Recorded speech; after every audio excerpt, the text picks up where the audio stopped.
Bouton Zuno Kachimo Ntui, le coq du jardin d'Éden, poète de l'école traditionnelle. Befama Fatole, Befaïman Gandoa, Atianyo Gaoussou, Benyuan Tinkula Melisanga Bessiantin Tchétché, Omlimali. Je suis le dernier sage du village dont a pu parler le griot avant de rendre l'âme.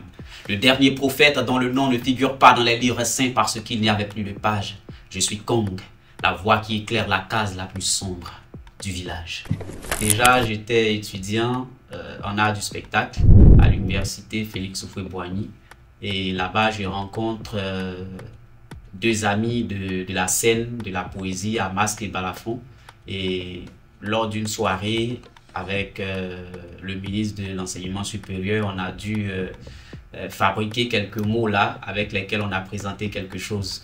Et quelques temps après, les deux étaient avec l'école des poètes, ils travaillaient, ils avaient des activités régulières. Voilà, c'était une fois par mois, les samedis.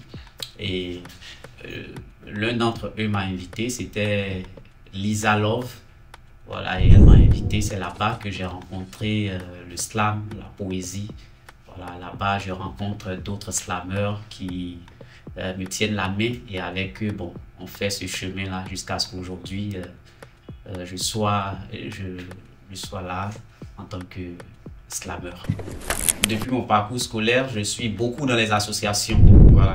Et quand je rencontre le slam, puisque j'étais pratiquement en fin de cycle au niveau de l'université, je venais de finir le master. Donc, c'était une nouvelle famille que le slam me donnait à ce moment-là. Et là, je rencontre d'autres personnes qui vont m'apprendre d'autres choses. Voilà, des choses que je ne vivais pas avant parce que là, c'était dans le volontariat et bien d'autres. Et là, je me rends compte, je me retrouve dans une famille artistique. Et ça m'apprend beaucoup de choses parce que au-delà même de la scène, des textes qu'on dit, il y a beaucoup de choses qu'on apprend au niveau de sa vie personnelle, les amis qu'on rencontre, ce qu'ils nous disent tous les jours, voilà, quand on n'en a pas d'autres ailleurs. Et ça a été vraiment très important pour moi, dans mon cercle même familial, parce que je me suis construit aussi une autre personnalité à partir de ce moment. Voilà. Et quand je deviens slammer, c'est vrai que c'est pas ce que mon père souhaite, mais bon, voilà, il se rend compte que bien qu'étant, parce qu'il y a d'autres personnes qu'il connaît, s'il n'est pas content, c'est parce qu'il connaît des jeunes qui sont dans un cercle d'amis, d'artistes qui déroutent un peu dans leur façon d'être, dans leur comportement et tout ça. Et là, il se rend compte que c'est pas le cas. Voilà, c'est toujours cool, il m'a jamais vu dans des propos, des trucs et voilà. Donc, il finit par se rallier et il aime beaucoup ce que je fais. Et bon, je pense que c'est grâce au slam. Voilà. Parce qu'au départ, même quand j'étais dans le théâtre, c'est pas quelque chose qu'il aimait. Mais au moins, il a pu adopter le slam. Et ça, voilà, c'est quelque chose de... En tout cas, c'est quelque chose d'important pour moi. Les difficultés, on en rencontre toujours, même quand tout va bien, même dans tout va bien, il y a forcément des difficultés. Les difficultés, oui, parce que, bon, c'est là, hein, nous sommes en Côte d'Ivoire, nous sommes en Afrique, et particulièrement en Côte d'Ivoire, où l'art n'est pas forcément quelque chose qui est bien vu par la communauté. Et donc, tout de suite, tu ne seras pas... c'est vrai, quand on va te voir à l'écran et autres, ça fait plaisir à la famille, aux amis et tout ça. Mais après, au niveau de la société, ça ne te donne pas ce que tu veux. Du coup, ça devient très difficile pour toi. Quand vous retrouvez entre promotion et que, voilà quoi, on se dit, voilà, c'est le grand, c'est le truc. Et puis bon, après, ça n'apparaît pas forcément sur toi. Tu es obligé de faire le bling bling, si on doit le dire ainsi, voilà, paraître grand, paraître truc, mais après, voilà, c'est du matulus, si je dois le dire ici. Après, dans le fond, il y a beaucoup de choses qui sont difficiles à gérer, voilà, au niveau de la famille et tout ça. Là, ne nous donne pas forcément ce qu'on recherche en termes de sécurité sociale, sécurité financière. Voilà, l'art ne nous donne pas forcément ça. Mais, comme j'ai l'habitude de le dire, le premier salaire dans une fonction, c'est la satisfaction morale. Voilà, quand moralement tu es satisfait de ce que tu fais, peu importe ce que tu gagnes, ça passe. Et moi, c'est de ça que je vis, de la satisfaction morale. Voilà, donc, tout ce qui est difficulté, bah, ça me glisse sur la peau. C'est un peu ça. Je parlerai plutôt d'inspiration. Voilà. Je fais l'effort d'écrire sur presque tous les termes. Voilà, parce qu'on sait qu'aujourd'hui, dans notre domaine, ce qui est un peu difficile, c'est que les gens pensent que quand on t'appelle aujourd'hui et que en même temps, tout de suite là, tu peux écrire un texte, le mémoriser aujourd'hui et puis aller faire une prestation demain. Donc, je me prépare d'avance avec des thèmes, des thématiques, un peu tout que je connais, de sorte à ce que je sois un peu préparé pour les sollicitations. Maintenant, bon, pour les techniques, s'il s'agit de techniques d'écriture, je pense que bon, ce sont les mêmes techniques que tous ceux qui sont dans le domaine des arts. J'ai appris avec mes aînés, les mêmes techniques que tout le monde connaît. Je ne sais pas si je dois en parler, mais en tout cas, c'est les mêmes techniques.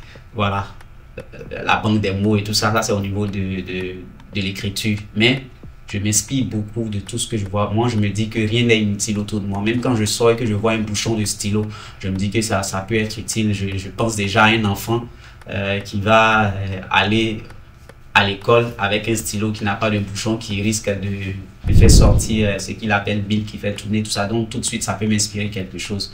Voilà. Et cet enfant-là qui peut rentrer à la maison se faire chicoter par son père parce qu'il a perdu le bouchon de son stylo et qui a gâté. Donc, tout m'inspire, quoi. Voilà, c'est un peu ça. Donc, pour moi, c'est ça. C'est l'inspiration surtout. Voilà. L'inspiration envoie des techniques qu'on n'a pas. Si tu n'as pas l'inspiration, même la technique que tu as ne peut pas te donner les mots qu'il faut pour construire un texte. J'ai remporté des prix. J'ai été champion de slam 2018. Je venais de rentrer dans le slam, ça faisait 2 ans. Donc, Dieu merci, la deuxième année, je suis champion de slam Côte d'Ivoire. Ensuite, au Festival africain des arts et de la culture, j'ai été champion.